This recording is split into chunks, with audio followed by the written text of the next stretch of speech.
Two people, same city, same family, same upbringing. One is active in the Mormon Church, the other left 3 years ago. Their lives are now fundamentally different in ways most people never see from the outside. We're going to compare them across 10 documented categories: their money, their bodies, their social lives, their families, and the moments like this one, a temple wedding where one of them will be inside and the other will wait in the parking lot. This isn't about who's right. This is about what actually changes, on paper, in practice, in real life, when someone stays in the LDS Church versus when they leave. 10 differences, 2 worlds, no verdict. Let's start with the one that breaks families. Let's start with the most visible split, the temple wedding. In the LDS Church, the highest marriage ceremony is called a sealing. It happens inside the temple, and it's not just a wedding. It's a covenant meant to bind a family together for eternity. Here's the official policy. Only members with a current temple recommend can attend. That recommend requires passing a worthiness interview, paying full tithing, living the word of wisdom, affirming faith in church leadership, among other things. If you leave the church, your recommend is revoked immediately.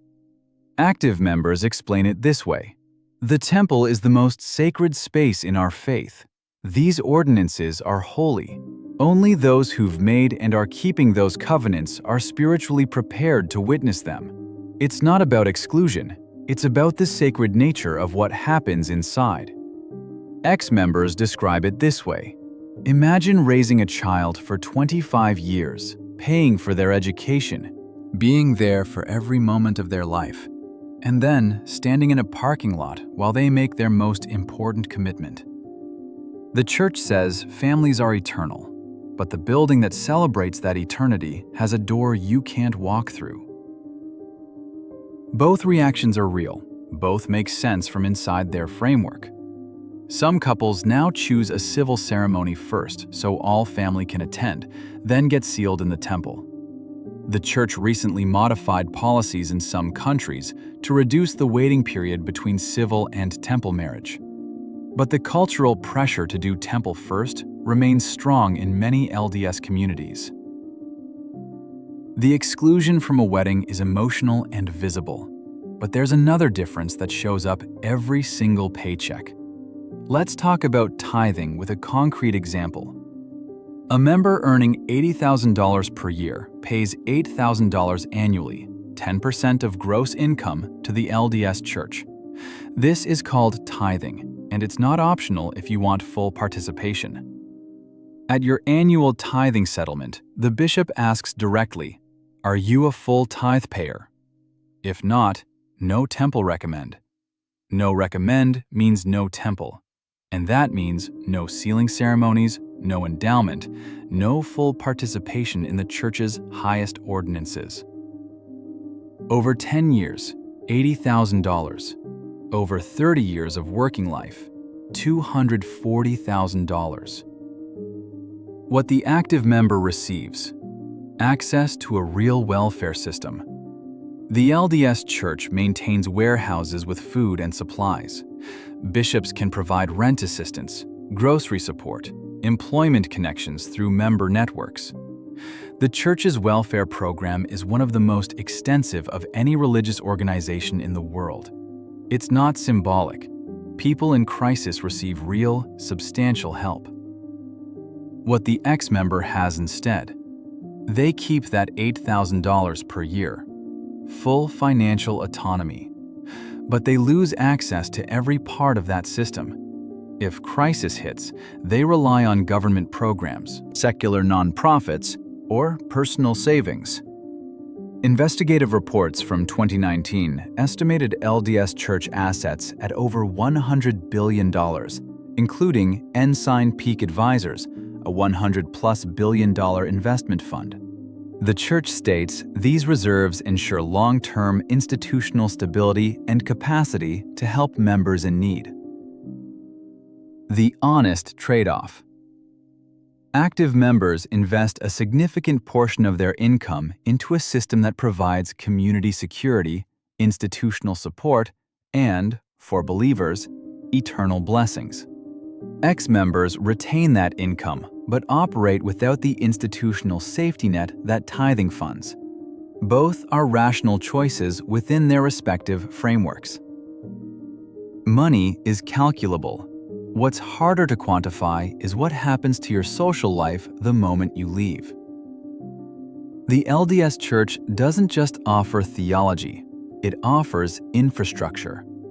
An active member's week looks like this. Sunday, 3 hours at church, sacrament meeting, Sunday school, priesthood quorum, or relief society. Monday, family home evening, structured family time, sometimes shared with other ward families. Throughout the week, ministering. Every member is assigned to check on other members. Other members are assigned to check on them. The ward is a geographic congregation of 200 to 400 people. You don't choose your ward, it's based on where you live. Move to a new city? You have an instant social network. The bishop introduces you. Members help you move, bring meals, offer job connections. Active members describe this as one of the church's greatest gifts. You are never truly alone. The structure ensures it. No matter where you go, there's a ward. There's a community. There are people with shared values and shared obligations to each other. Ex-members describe what happens when that disappears. Overnight, the social structure is gone. There's no ex-Mormon ward, no ministering assignments, no Sunday routine that pulls you into community contact. Many ex-members describe the first year after leaving as the loneliest of their lives. Friendships built around church activity often fade. The shared calendar disappears. The sense of belonging to something larger, gone. Some find community in ex-Mormon spaces, online forums, local meetups, organizations like Mormon Stories. The r/ex-Mormon Reddit community has over 250,000 members. But these connections require deliberate effort to build. They don't arrive automatically. The comparison: active, automatic, structured community, built-in belonging, social security through institutional membership. Ex-member, full freedom to choose associations, but building community from scratch without a structure takes time and intention. The social change is invisible from the outside, but there's also a physical difference, one that's present every single day on your body. Here's something most people outside the LDS Church don't know about. After going through the temple endowment ceremony, typically before a mission or marriage, members receive sacred garments. These are white undergarments worn beneath regular clothing, with symbolic markings representing covenants made in the temple. Active members wear them day and night, with limited exceptions. Practically, this shapes clothing choices. Shirts must cover the shoulders, shorts reach mid-thigh, sleeveless tops are avoided, in any weather.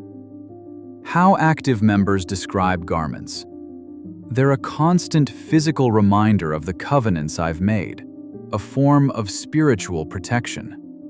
Many describe feeling incomplete or vulnerable without them. How ex-members describe removing them: for some, the first time wearing a tank top or shorts above the knee feels strange after years of garment-shaped clothing decisions. For others, it's experienced as reclaiming bodily autonomy. Not better or worse, different.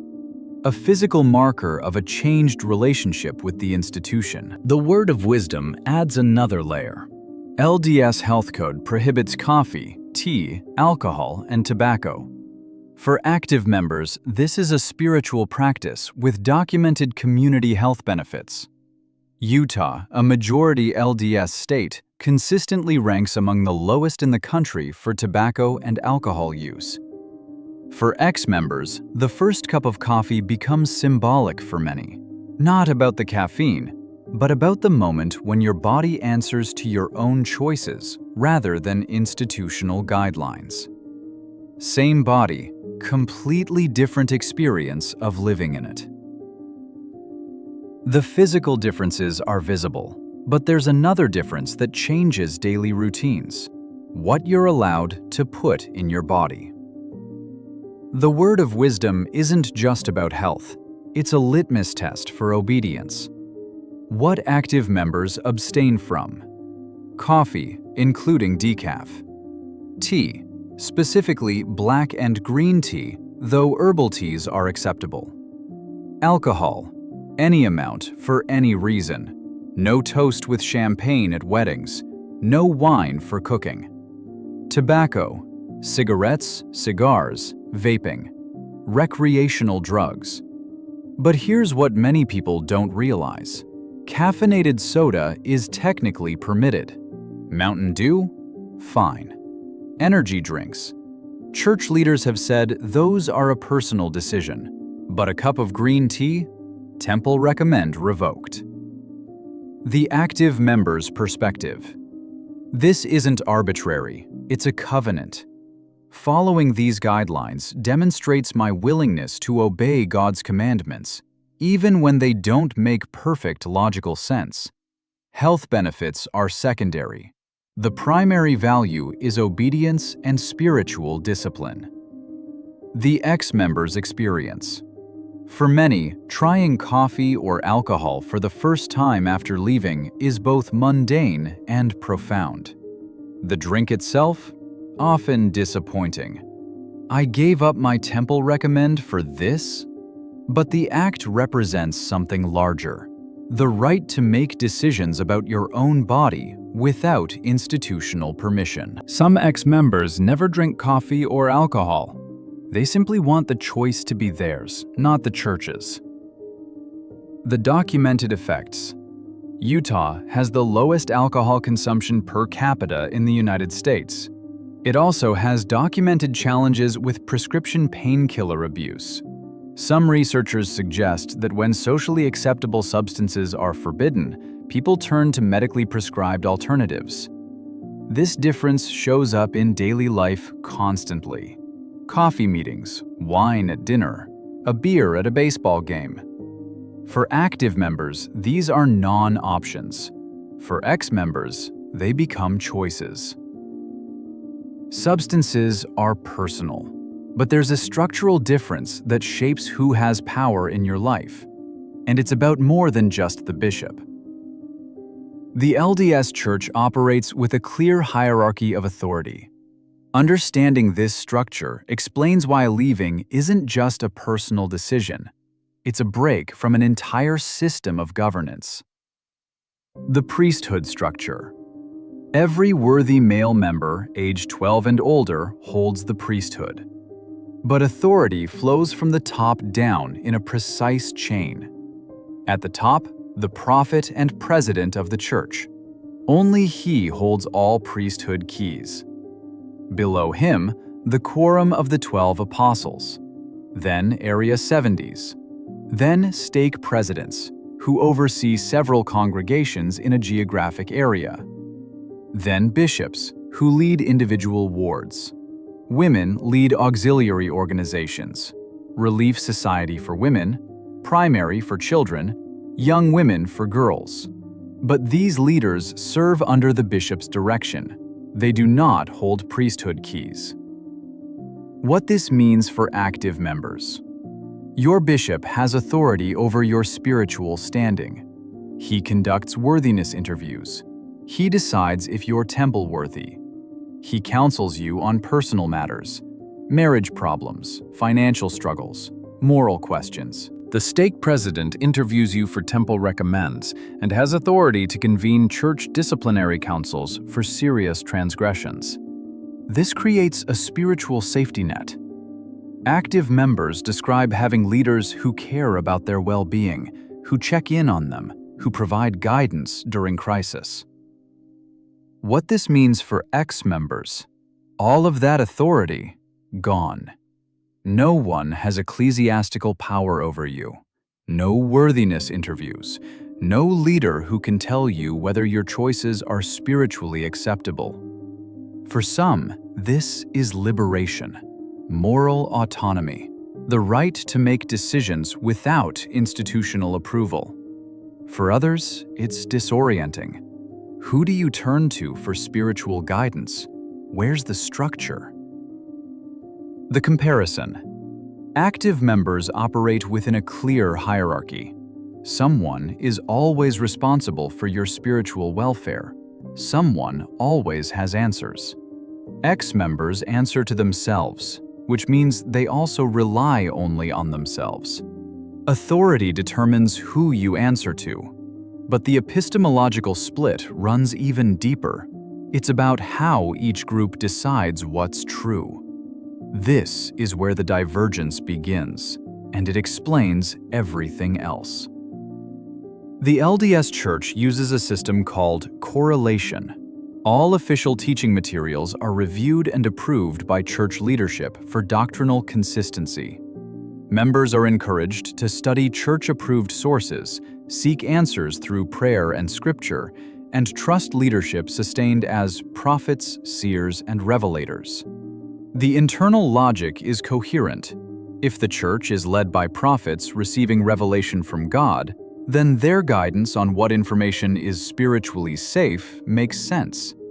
Faith, in this framework, precedes full intellectual resolution. Some questions may not be answerable in this life, and that's not a problem. It's part of the journey.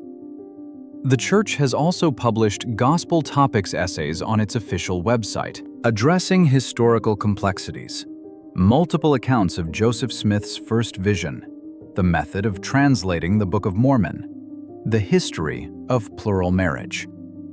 These represent a documented effort toward transparency on difficult historical questions. Ex-members typically describe a different process, encountering historical information outside official materials. Academic studies, investigative journalism, primary documents from the 1800s. A point where accumulated questions become impossible to set aside. Many describe this as a shelf breaking. The shelf where unanswered doubts are stored finally collapses under its own weight. The epistemological split. Active members. Ecclesiastical authority helps navigate what information matters spiritually. Trust is placed in prophets and leaders. Faith operates alongside, not beneath, evidence. Ex-members. Independent research and evidence-based reasoning take priority. If documented facts conflict with official narratives, that conflict requires resolution, not faith as a response. Neither approach is irrational. They reflect different foundational assumptions about how truth is accessed and verified. And those assumptions shape everything. How money is spent, who is trusted, how community is built, what the body does and doesn't do. Information shapes belief. But when belief changes in a family, the personal cost can be devastating. When one person leaves and the other stays, the family doesn't just continue as before. The entire dynamic changes. Mixed faith marriages. These marriages face unique pressures that couples who both stay or both leave never encounter. The active spouse may feel like they married one person and now live with someone fundamentally different. They signed up for eternal temple marriage. Now their spouse won't attend. The eternal sealing, the promise that mattered most, feels uncertain. The ex-member spouse often describes it as the bait and switch in reverse. They feel judged for changing, blamed for breaking promises they made when they still believed those promises were true. What stays the same? The same two people, the same history. often still love. What changes? Sundays. One goes to church for 3 hours, the other stays home. The weekly rhythm that once unified them now separates them. Tithing. Does the family pay on the full income? Half? Do they argue about money every settlement season? Social life. Ward activities, ministering assignments, temple trips. The active spouse participates, the ex-member spouse doesn't. Friendships formed around church activity become complicated. Raising children in a divided home. This is where it gets harder. The active parent wants the children baptized at 8, participating in seminary, preparing for missions, marrying in the temple. The ex-member parent may see these milestones differently, not as essential spiritual progression, but as institutional indoctrination. Who teaches the children what to believe? Some couples navigate this by agreeing the children will be raised LDS, but with exposure to other perspectives. Others split religious education. One parent teaches church doctrine, the other teaches critical thinking. Some children end up confused, caught between two systems that both claim to want what's best for them. The comparison. Unified LDS families. Shared spiritual goals. Aligned priorities. Eternal perspective that includes the whole family. Mixed faith families. Constant negotiation. Ongoing tension about what matters. Love tested by fundamental disagreement about ultimate reality. Some mixed faith marriages survive and even thrive. Others don't. The divorce rate for couples where one spouse leaves the church is significantly higher than for couples who both stay or both leave together. Family dynamics shift, but there's one final difference that underlies everything. It's about identity itself. When you ask an active Latter-day Saint, "Who are you?" the church is often central to the answer. The active member's identity: I am a daughter of heavenly parents. I am a member of the restored Church of Jesus Christ. I hold the priesthood / I serve in Relief Society. I am preparing for eternal life in the celestial kingdom. This isn't just religious belief, it's ontology. It's the deepest answer to the question of who you are. Being LDS shapes everything: how you dress, how you speak, what you do on Sundays, where you went to school. BYU is more than a university. It's a cultural identity marker. Who you marry, how you raise your kids, what you do for fun, what you read, what you watch. For many active members, LDS isn't a label they wear. It's the framework through which they understand themselves. The ex-member's identity. When someone leaves, they don't just lose a belief system, they lose the architecture of self-understanding. Who am I if I'm not a priesthood holder? If I'm not a future celestial being?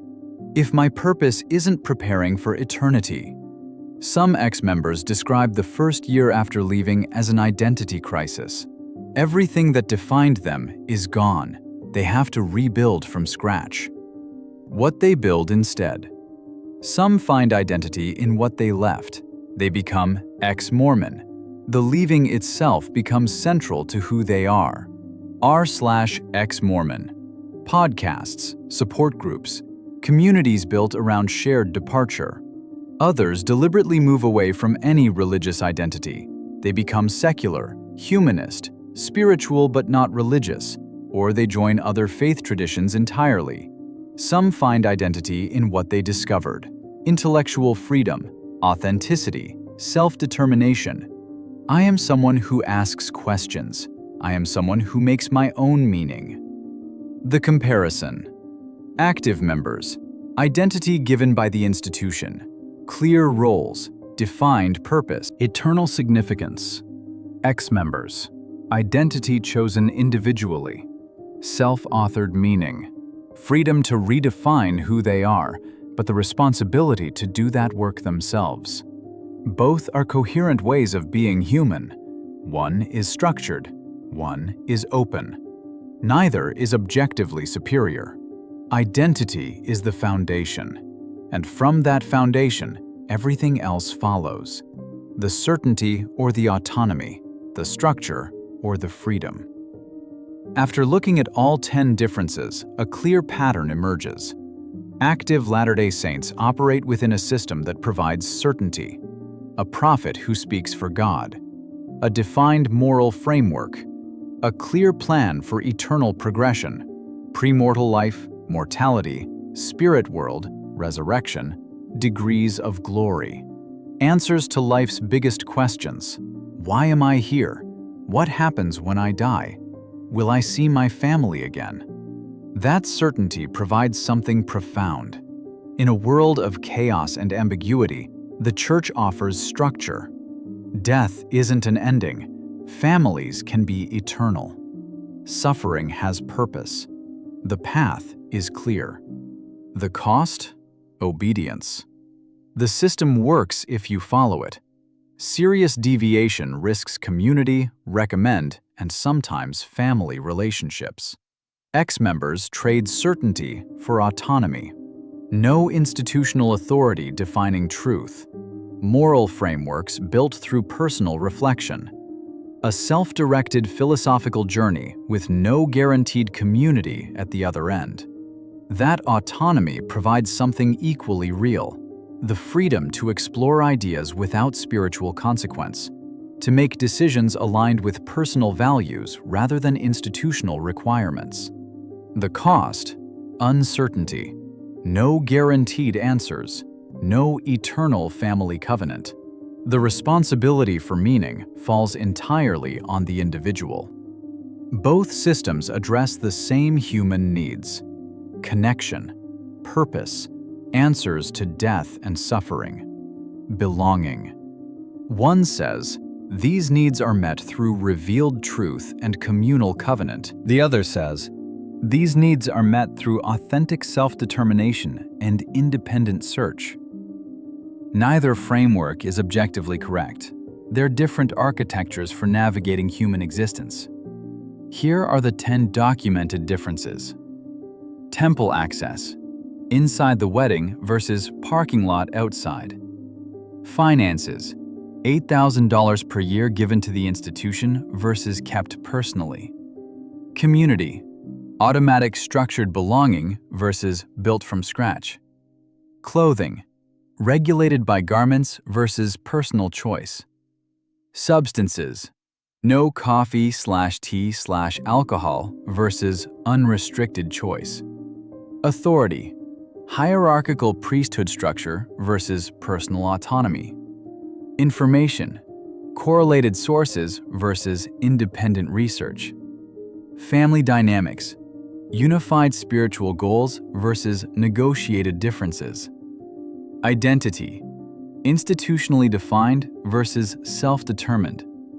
Certainty. Defined answers versus open questions. One group exchanged autonomy for structure. The other exchanged structure for autonomy. A father is waiting in a parking lot. His daughter is inside making eternal promises. Both of them believe they made the right choice. Maybe they're both right, just for completely different reasons. If you're an active Latter-day Saint and I misrepresented anything about the faith or the covenants, I want to hear it. Comment below. If you've left the church and there's something critical about the experience I didn't capture, share it. And if you're neither and you're just trying to understand why this divide runs so deep, ask. Both communities show up in these comments. This is Across Beliefs, where we examine religion with facts, without a verdict.